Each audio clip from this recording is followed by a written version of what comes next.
Bienvenue. Aujourd'hui, on va décortiquer ensemble les règles d'un test de vitesse et de précision assez exigeant, le défi 357 depuis l'étui de l'International Shooters Alliance. Alors, on rentre direct dans le vif du sujet. Tout ce défi, en fait, il tient en un seul chiffre. 5 secondes. C'est le temps à battre, le standard qui va définir la réussite. C'est court, c'est intense, et c'est ce qui rend ce défi si intéressant. Bon, avant même de penser à dégainer, attention, il y a une procédure bien stricte à respecter. C'est essentiel pour que la participation soit valide. Chaque petite étape compte. La toute première chose à savoir, c'est la cible. Pour que la compétition soit juste pour tout le monde au niveau international, il faut une cible bien spécifique. Il s'agit de la version B27 de GunsRep. C'est la base. Comme ça, tout le monde est jugé sur les mêmes critères. Et là, il y a un point qui est vraiment super important. Toutes ces actions doivent faire partie d'un seul et même enregistrement sans aucune coupure. Pas de montage, pas de pause. La transparence, c'est la clé dès le départ pour que la performance soit validée. Allez, on passe au cœur du sujet, à l'action pure et dure. On va voir comment tout ça s'articule. Les règles sont plutôt simples en apparence, mais les maîtriser, c'est qu'une autre histoire.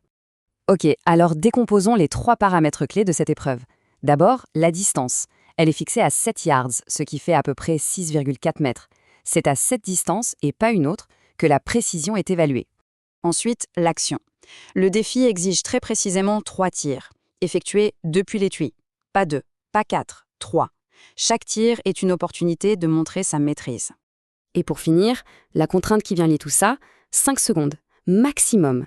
C'est dans ce tout petit laps de temps, il faut réussir à combiner la précision, la distance et la rapidité du dégané. Autant dire que chaque centième de seconde est crucial. Et bien sûr, un point qui n'est absolument pas négociable, la sécurité. Le port des protections est obligatoire. Le respect des règles de sécurité est tout aussi important que la performance elle-même, c'est clair. Attention, ce n'est pas parce que les 3 tirs sont partis que c'est fini. Loin de là. La caméra, elle, doit continuer de tourner.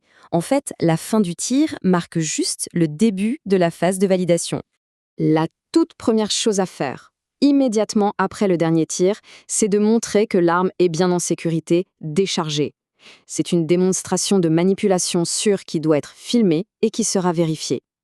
Les étapes qui suivent sont capitales pour bien enregistrer sa performance dans l'application. Il faut prouver son temps et prouver ses points, et tout ça toujours dans la même vidéo, sans coupure. Pour que ce soit bien concret, voilà un exemple de résultat possible. 2 impacts dans la zone qui vaut 10 points et un tir manqué. C'est un scénario tout à fait réaliste qui montre bien comment le score est décomposé.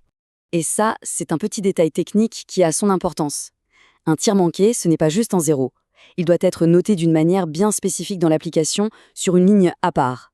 C'est une règle de saisie à connaître pour que le score soit valide. On arrive à la phase finale, l'étape de la soumission. Et c'est là qu'on trouve la règle la plus importante de toutes. C'est vraiment le point qui peut faire la différence entre une participation valide et une participation rejetée. La voilà, la règle d'or, la plus décisive.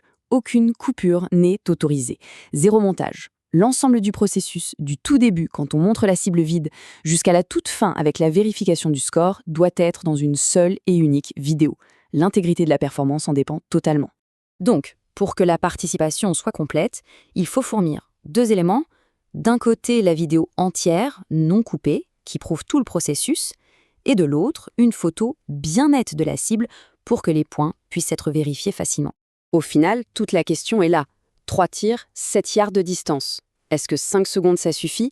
C'est ce que ce défi demande à chaque participant.